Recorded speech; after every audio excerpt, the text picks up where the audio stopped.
Hey y'all, we're getting ready to go into a master class on object ball jumps. Now, I want to be absolutely clear on this. My channel, I have been very consciously avoiding shots that are like trick shots and things like that. The focus of this channel is to help the B, C, D level player to win more games, win more matches, and move up. That's the purpose of the channel. The only reason that I'm doing this shot is that it came up in a game, and I'll talk about the shot that I had in the game. And when I looked around, nobody else has done a video on this up to this point. Literally nobody has covered this shot. The closest that there's one Dr. Dave video that's, if you get straight into the corner, one of your options is to jump it, bounce it off, have the cue ball jump up, hit the edge, and roll down the table for your leave on the other end of the table. Okay, that's the closest thing to how this works that there is. Now, I'm not going to go into the physics. I am going to go into the detail of both how the object ball works and how the cue ball works. I'm not going into the physics, and I want to be clear, this is not a new direction for the channel. The only reason I'm covering this shot is because I could not find it anywhere else, and I thought you should know it existed. With that, let's move on into the main video. Hey YouTube, it's Jay. Today we're going to talk about something that you don't see very often. The idea of pool in 3 dimensions. What do I mean by pool in 3 dimensions? Well, normally we think about pool in terms of we have a flat playing surface and the balls move around 3 dimensions. They just kind of go left and right and up and back, and that's all they do, right? Now, we do think about 3 dimensions when we talk about jump shots. When we talk about jump shots, we typically talk about making the cue ball go over the top and make a ball in the pocket, right? That's what we think about when we think about 3-dimensional pool. There's another aspect to 3-dimensional pool that doesn't get talked about a lot, and that's the object ball jump.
Before we start, let me just say this very directly. Don't practice this shot. You want to spend your practice time on things that matter, things that are going to come up continually, and fixing flaws in your game. Specialty shots like this one, don't spend time on them. You know they're there. If you get in that last resort where it's the only thing you can think of, you do your best to execute it, but you don't spend your valuable practice time practicing shots that don't come up all the time. Okay? This shot is one of the rarest in the game.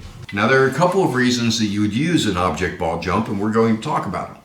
As a matter of fact, in this video we're going to talk about how an object ball jump works, why it works, how to aim it, how to control the cue ball on it. We're going to talk about the two different use cases for it. There are two different ways you use this shot. And we're going to talk about why you never use this shot in competitive play. So, as you know, I've either been playing at the pro level or following the pro level for at least 30 years. Okay? Been doing it a long time. In that time, I've seen one object ball jump. That was by Alex Pagulayan. I've seen one shot where our second use case came into play, and that was by Johnny Archer, and I'll talk about that when we get there. And I've seen a third version that's kind of, it was one of the Oy brothers, one of the Coe brothers, I believe, who did it. And he did it because he had to and had no choice. So 30 years, I've seen it done 2, maybe 3 times, depending on whether you count the Coe brother version. Was it the Coe brothers or was it Naoki Oy? I don't remember. It's we'll talk about it when we get there. But we're going to talk about how to execute this, when it's an option. We're going to talk all about this shot. We're going to go into detail. We're going to talk about the behavior of the object ball, and we're going to talk about the behavior of the cue ball. Okay? Now, first we need to talk about what is an object ball jump. And what an object ball jump is very simply making the object ball jump over a ball and into the pocket. That's your first case, okay? That's the way most of us think about this. And the reason I'm doing this video is this actually came up recently. I had a shot just like the one here. There were more balls on the table. So the reason this came up is something like this came up when I was playing a set against Rodney Morris. And I went ahead and played the 4-ball jump over the 6 into the corner pocket. It's not a hard shot to execute. But after I shot it, and we're going to talk about this later, after I shot it, Rodney said, "I can't believe you actually went for that." And there's a reason for that, and we'll talk about that. But basically, an object ball jump is I'm going to cause the 4-ball to leave the table, go over the 6, and into the corner pocket, even though the 6 is in the way. So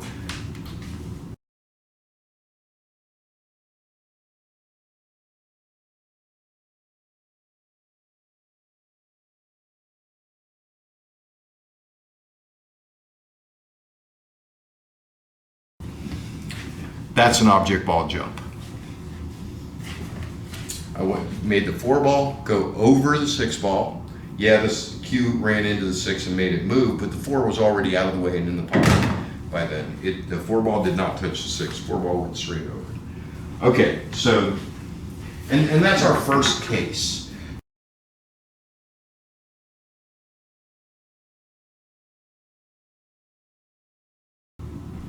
So Johnny Archer did our second reason we do this. He had a shot something like this. It may not be exact, but the idea was he could make the shot directly without a problem. But if he went forward, he was going to nip the 9 and go over to that side. And if he drew, he was going to be behind the 4. He couldn't stop it. There was no way to get the sleeve. So what he did is he did an object ball jump, even though there was nothing for it to jump over. He did an object ball jump so that the cue ball would jump in the air over the 9 and hit the rail and come back over here for the leave. Something. And this may not be the exact shot. I'll try to find it and cut it in so you can see it. But effectively, what he did with this is he did an object ball jump. It's the same technique, but he wasn't looking for the object ball to jump. He was looking for the cue ball to bounce, because in an object ball jump, the cue ball always bounces.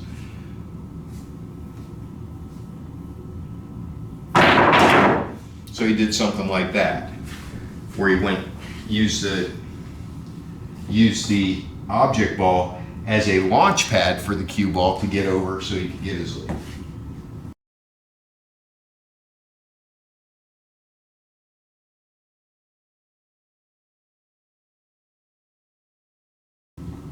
So that's the other use. So there's two uses for it. The first one is to jump a ball over, and the second one is so that you can jump the cue ball over. All right, same shot either way. You're just taking advantage of the two different moving parts of it. So how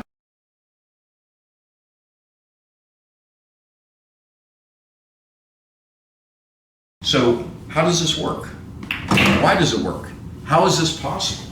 What kind of wizardry did I just pull out? Well, here's why it works.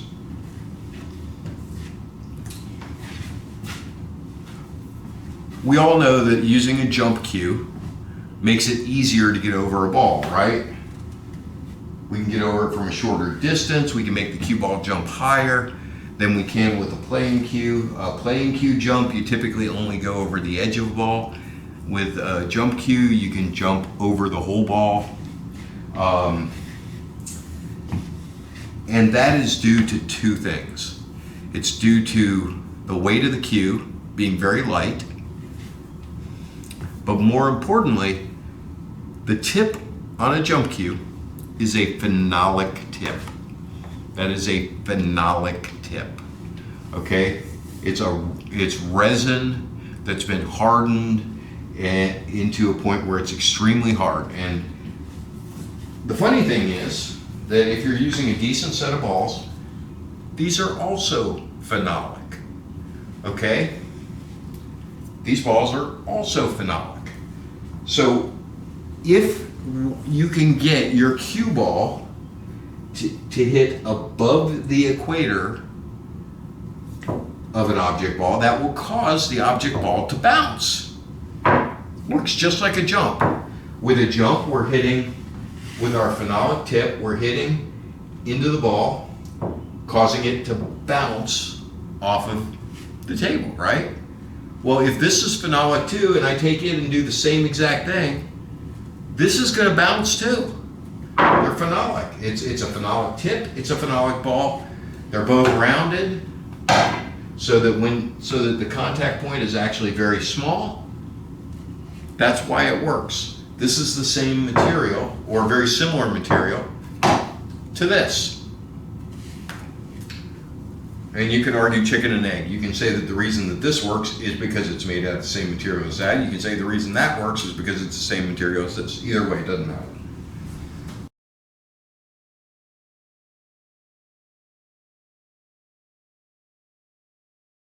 How do you aim? Well, how do you execute this shot? Well, it's actually pretty easy. So normally, when you shoot, and I'll do this in a drawing too so you can see it, but normally when we shoot, the equator of the cue ball and the equator of the object ball are where the contact is made. So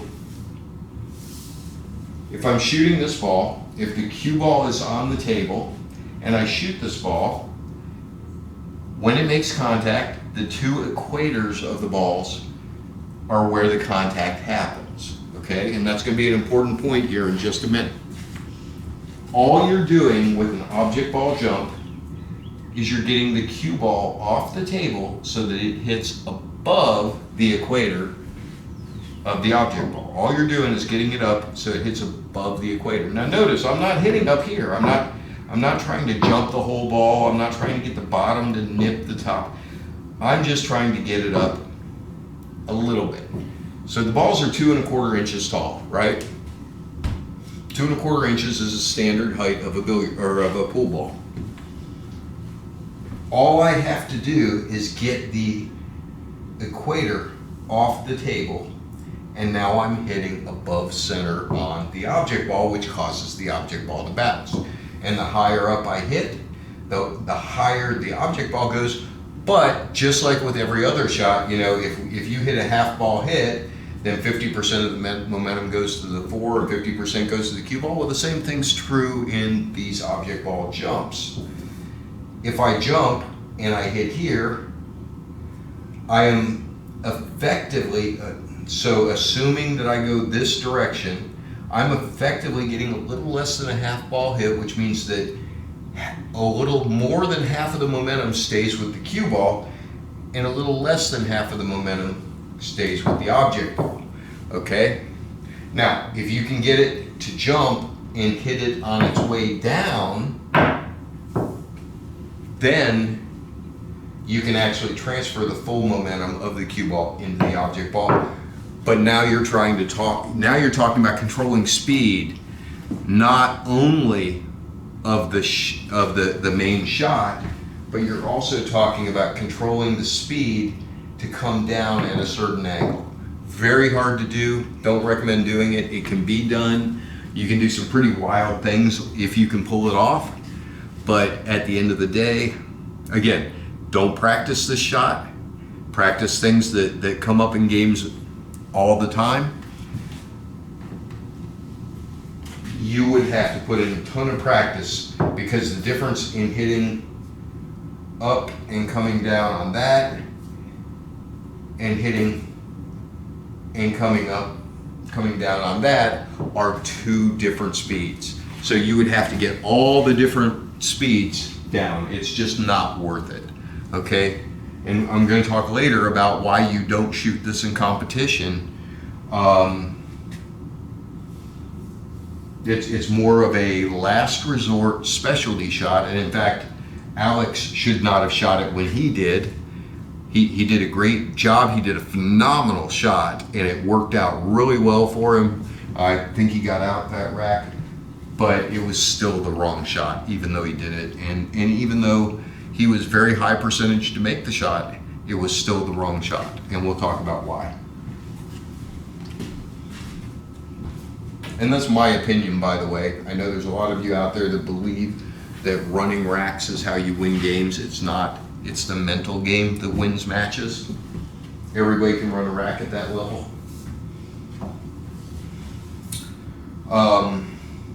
So when we're talking about aiming, we're always talking about a contact point, right? And in this picture, what you're seeing is the white spot is the contact point.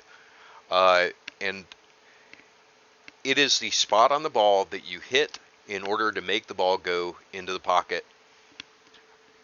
We all know this. It's pretty straightforward. It's the basics of how you aim a shot. And the way that you develop your contact point is to draw a line in, obviously mentally. If the 6 and the 8 weren't here, we would draw a line from the center of the pocket through the center of the ball to get to where we need to hit the ball in order to make it in the pocket. Well, for an object ball jump, it's exactly the same. You draw that same exact line that you would normally draw.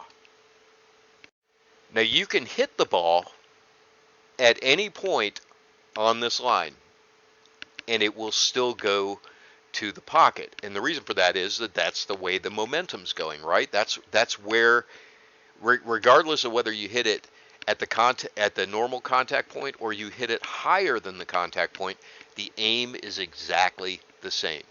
There are no effects. In fact, you will find that your typical swerve and deflection don't apply because the cue ball's in the air, so the cloth doesn't affect the ball. So you can aim just like you would normally aim and just go straight up, okay? And you go straight up by jumping the cue ball into this spot. It's actually really easy to do. If you try it, you'll find that it's if you can make the ball normally, you can make the ball like this. Do you use this shot? Well, one I just showed you. It's when you need to make the cue ball get over a pack without making contact with it for a tricky leave. The second time that you use this shot is when you've got something where only the edge of the ball is in the way. Okay? Think about this. When we're jumping, doing a regular jump shot, we have to get the bottom of the cue ball all the way over the intervening ball, right? So we have to get it 2 1/4 inches or a little more if we're jumping a full ball. We have to get the bottom of the cue ball over, even if you're jumping like a partial ball, you have to get the bottom of the cue ball above that line. Well, with an object ball jump, we don't need to go all the way over a ball. We're going to be jumping edges of balls.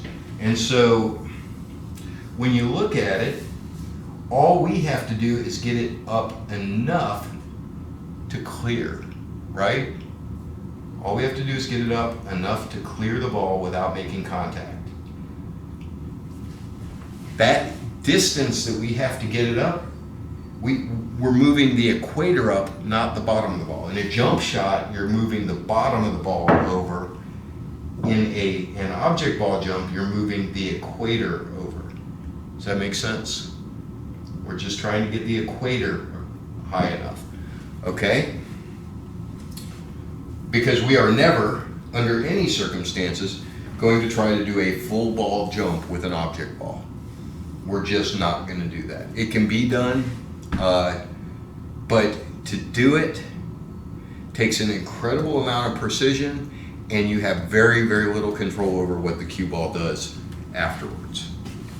So we're always, if we're going to do an object ball jump, we're always jumping it over the edge, which means all we have to do is get the one equator higher than the other equator. Does that make sense?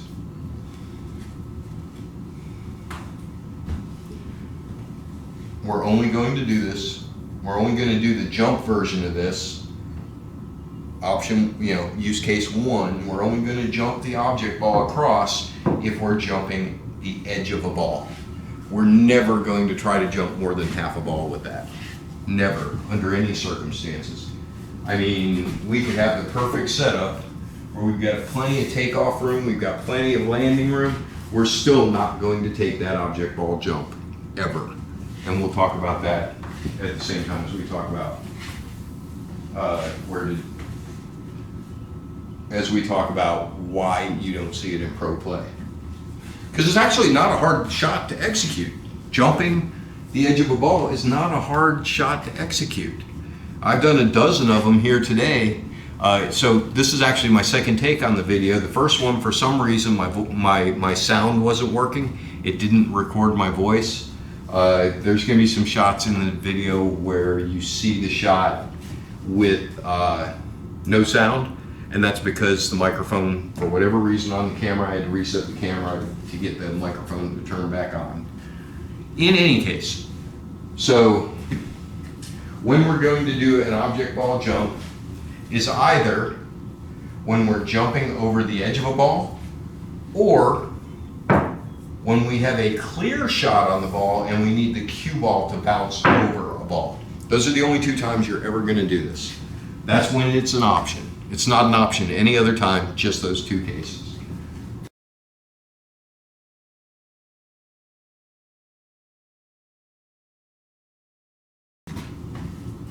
So now I'm going to go to the drawing board here, and I'm going to show you how to aim these. All right? I'm going to show you on the table now, then I'm going to show you in drawing. So when I'm looking at a shot, let's say I'm looking at this shot in the corner, right? Whether you use ghost ball or like I use contact point as my means of aiming this, basically what I'm aiming is I'm aiming at a contact point on the equator of the ball, right? That's what I'm aiming at. For an object ball jump, you're going to, instead of aiming for a contact point on the equator of the ball, you're going to go straight up the ball in a straight line, and you're going to pick a place above to hit it. Now, how do we know how much it's going to jump? Well, so we talk about tangent lines, right? And we know that the tangent line is a 90-degree angle from the contact point, right? So if my contact point is here, it's 90 degrees. But 90 degrees to what line? 90 degrees to the line formed between the contact point on the outside edge at the equator through the center of this ball. Okay? That's how our normal contact line, or our normal tangent line is developed. We look at where we're going to make contact if we make the ball. And a lot of people think that the tangent line is center of the pocket through the ball. Well, it's not. It's actually contact point where the cue ball is going to make contact on the object ball and the center of the object ball. Okay? Well, the same thing is true with an object ball jump. If I'm hitting it here, my tangent line, well, first of all, if I'm hitting it there, my shot line is like this, right? It's not this, it's this. If I'm making contact up here, my shot line is like this. My tangent line is going to be a 90-degree angle through that same point. It's going to be like this, okay?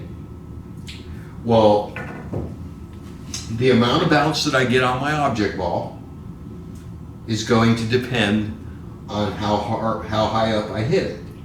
If I hit it just a little above the equator, which is what I usually do, then the momentum of the cue ball is forced at a downward angle into that ball. That angle is what determines how that ball jumps. Okay? Where the cue ball goes is going to be somewhere on that 90-degree angle on the same relative plane. So if my plane is here, right, then my tangent line is going to be right there, 90 degrees, right? And you can see it's pointed up in the air, and it's always pointed up in the air. So determining the angle of the bounce is where I make contact on the ball through the center of the ball. And on that same parallel plane, 90 degrees, is my tangent line for the cue ball. Now, we are not going to be jumping at the edges of this. We're not going to be trying to do, if I'm trying to cut that 4 into that corner, we're not going to do this. Why are we not going to do that? Let's think about this. Is it makeable to make the 4 go over the 7 in the corner? Yeah, it is. It is. I'm not going to destroy my cue ball by doing it, but yes, it is. Okay? Again, you jump, you hit the aiming point, and I'm going to draw out the aiming points for you. But because I'm hitting so little of that 4 ball, I'm hitting like an 1/8 of that 4 ball, and you have to hit a object ball jump with at least medium speed, sometimes more. When it hits that, 20% of the momentum is going to the 4 ball. How hard am I going to have to hit this cue ball so that 20% of the cue ball's momentum is transferred to the 4 and it still has enough energy to jump? I'm going to have to really hit that, right? Where's the cue ball going to go? Cue ball's going to hit here, so here. 90-degree angle from that contact point takes us directly off the table. We are never going to hit the edge of a ball. Okay? You will only jump object balls if you are inside what I call the stun angles. Okay? Basically, it's a 10-degree wedge, 5 degrees on either side of straight in. That is the only time you're going to do it. And you're going to do that specifically so that most of the energy from the cue ball transfers to the object ball. Okay? So we're never going to shoot this cut shot with an object ball jump. We're just not going to do it. Bad idea. Don't do it. We're always only going to do it if we're nearly straight in. We might be off a little bit to either side, but we're never going to do it unless we're just almost directly straight in. Okay, so I'm using the 6 and the 8 ball here because the cue ball didn't show up very well against any of the backgrounds that I tried to use. The 6 ball is effectively our cue ball. So in a typical shot, you're making contact at the equator. It's parallel to the table at the widest part of the ball, right? That's the little green dot that you see in this drawing. And when you do that, there is only momentum on the horizontal plane. So nothing moves up and down, and the 8 ball and the 6 ball will have their momentum make them move flat to the table. Now, when you get the cue ball up off of the table and now you're hitting above the equator of the 8 ball, two things happen. One, your forward momentum, which is represented here by the red line running from the center of the 6 ball to the center of the 8 ball. The red line represents the direction the 8 ball is going to take. Okay? So in this case, you can see this 8 ball would bounce, but it would only bounce very little because it's a fairly flat angle. The other thing that happens is now you also have momentum in an upward direction on your cue ball, represented by the 6 ball. So your 6 ball in this picture would go up, and it has a vertical tangent line represented by the blue. So the 6 ball is going to go up in the direction of the blue line, which is a 90-degree angle from, vertically 90-degree angle from the center of the 8. Now, if as the 6 ball gets higher and higher, you see something happen here. First of all, your direction of travel of the red line, the momentum of the ball, is getting higher, and now you're hitting down on the 8 ball, which is what makes the 8 ball jump. Okay? That's what makes the 8 ball jump in the first place.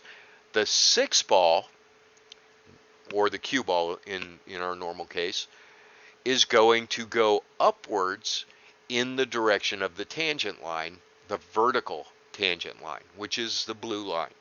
So it's going to go up, and it's going to bounce forward, and it's going to go at the angle that you see here. And by the way, this represents the perfect height to hit this ball. If you hit this here, you are taking the optimal object ball jump. Now, the reason that I say we don't hit higher on object ball jumps and don't try to get near the top of the ball is, yes, we can get the 8 ball to go higher, but if you look at this tangent line for the 6 ball is going to launch in the direction of the blue line, right? It's going to head up and to the left on the blue line. And when it does, there's something else here. You notice that the 6 ball is only getting about a quarter of a ball hit. That means that the 8 ball, you have to hit this hard enough that 1/4 of the power that you put into the cue ball, or the 6 ball in this picture, 1/4 of that power is enough to make the 8-ball jump high enough to clear your other object ball. Okay? Well, if you do that, 75% of your momentum is maintained by the 6-ball or the cue ball. And if you're headed at this steep 45-degree angle off the table and you're having to hit it that hard, unless you're going down the long direction of the table, you're going off the table. And even if you're going the long direction down the table, it may bounce once and go off the edge. So we never hit an object ball jump this high. We always want to hit it back at that middle side, basically a 3/4 ball hit. That's what we want to do, because that's going to give us the optimal jump on the object ball, and it's going to let us control the cue ball. So that's how the tangent line works for the cue ball, and that's also how the angle of the object ball works. If you have questions about this, please put them down in the comments. I know I'm covering this very basic, in a very basic way. I'm not getting into the math and the physics and all that. I'm just basically showing you that there are two tangent lines when you jump. There's one XY tangent line and there's a Z tangent line. And the Z is where the cue ball's going. Let's talk about what happens to the cue ball when you do this. Okay? How about leaving it? Well, here's the first thing you need to know. We're always hitting above center, right? We're never going to be able to hit below center, because below center would mean that we would need a cue ball that's shorter than the object ball. So we're never going to actually do that. What we want, we're going to hit above center. What does that do to the cue ball? Well, when it hits, that's going to naturally put momentum on the bottom of the cue ball, which means the cue ball is going to pick up top English. Naturally going to pick up a certain level of top English. You've noticed on the jumps that I did, I'm doing all of these with no English on them. And you've noticed that the cue ball bounces and then it rolls forward. That's because it's picking up a little bit of forward roll from the hit. Now, Alex, in his shot, what made it so spectacular is that he drew it. Okay? And what he did is he hit down on it, the cue ball squirted out, hit the top of the ball did its jump and went in, the cue ball went straight up in the air, landed, and then power drew back, and it actually did a curve off the rail, so it did something like that. Well, actually better than that. It did something like this and left him his leave. Amazing shot. Not taking anything away from Alex. I don't think I would have chosen to try that shot, but hey, more power to him. He tried it. He tried it in competition and made it and had the English. I'll take a clip of it and put it up so you can see it. All right, so the cue ball is naturally going to pick up some top English, so always expect your cue ball to roll forward. Never, ever, ever, under any circumstances, put side English on an object ball jump. If you put left or right on it, you get an outsized amount of throw on the object ball, and you get a masse effect on the cue ball where it will curve towards the spin that you put on it. So never, ever, ever put side English on these shots.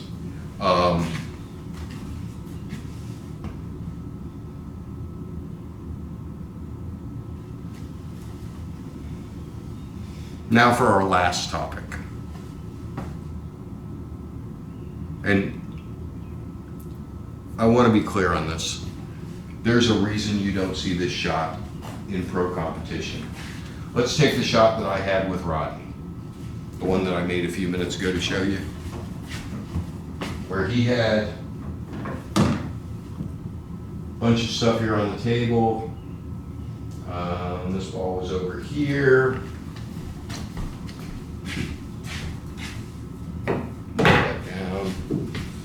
ball was out here, 9 ball was sitting where it usually sits.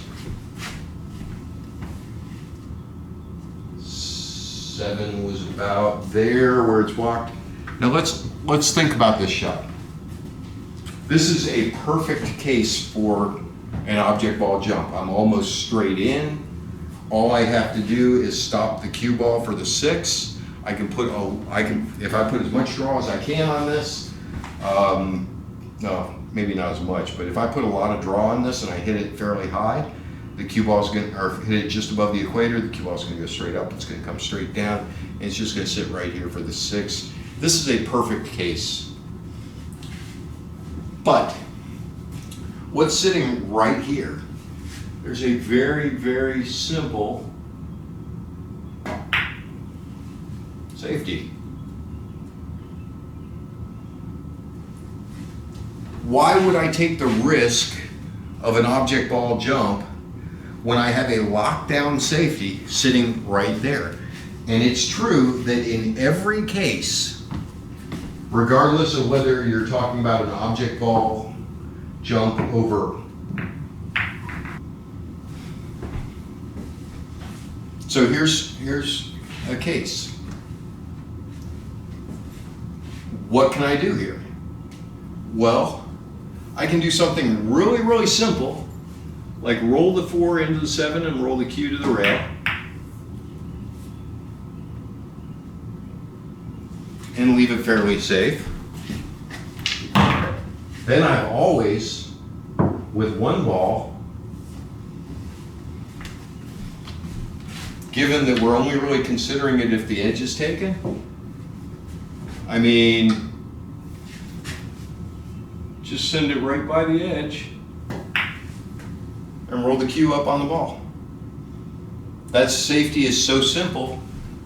So when we talk about risk, right? When we talk about risk and risk reward and playing percentages, remember we're talking about percentage to win the game, not percentage to make the shot. Okay? You've heard me say that before. We're not playing the percentage to make the shot, we're playing the percentage to win the game. This is a game-winning shot. They've got to come up with a kick on the 4. Even if they make it, they're not going to have a great shot on the 9. That's a game-winning shot against just about anybody. Even if you are talking about, Federer Ghost, if you're talking about Shane Van Boening, if you're talking about Earl, yes, they will probably make that 4. And they might get under here and shoot the 9 up in the top corner. But I'll bet you that from this position, they're probably, even the very best, are probably at best 60% to get out from here. Right? Which means you're 40% to win the game by playing that safe. If you make the object ball jump, remember you're picking up top English, you hit it, it jumps, it goes in, cue ball comes behind and goes like this, and now you're the one shooting the low percentage up table shot. Okay? So if we're talking about percentage to win, so even on the shot Alex shot, which was something like this, he had 2 balls there, and he went over the edge of the 4 into that corner pocket. It was actually dead straight in almost. Even on a shot like this, again, you've got a couple of options for safeties. You could bounce off the 1, off the rail, on into the 4, or the 9, right? Fairly easy safety, right? Didn't even really have to think about it. And that, by the way, is why I say I think Alex's shot, although it was spectacular, really cool, from a percentage standpoint, was probably the wrong shot. You can run straight up to the 4.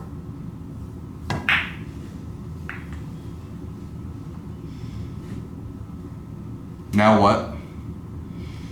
Right? I mean, there's always a safety here. It is extremely rare that there's not a safety sitting right there for that shot. So that's the reason You will not see this,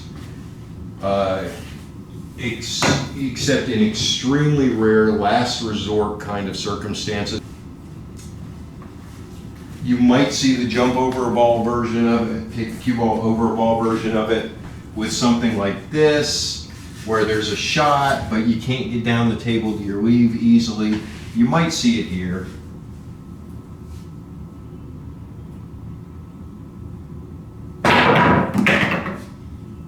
And even then you see it didn't really take. I still got lucky. But you might see it on a shot like that, where you jump the cue ball over that ball and send it down to this end of the table, maybe even run into the 9. The 9 was there to block the pocket so that I wouldn't scratch. If I scratched, I was actually going to win the game. That's why you just don't see it. Right? So, I mean, it's a flashy shot. It looks great when you make it, but it is not a shot you shoot in competitive pool.